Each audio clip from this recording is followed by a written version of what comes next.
In Canadian archaeology, we sometimes study the contact between Europeans and North American natives by the objects that belong to this sort of indistinct period when North American Indians and Europeans were in an equal cultural relationship. The Basques brought one object to North America, which was the whaling and fishing txalupa.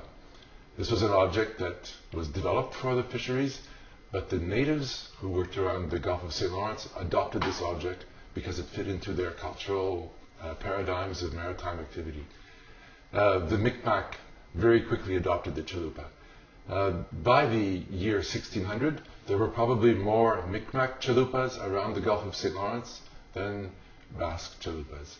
When the first colonists came to North America around 1603, 1604, they were astonished to discover that every time that they saw a sail on the horizon, it was another native txalupa, and they always called them Basque txalupas.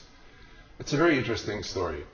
The txalupa became a symbol of the Micmac and other native groups that were in contact with the European fishermen, but had completely transformed the cultural significance of this boat and turned it into to their own benefit.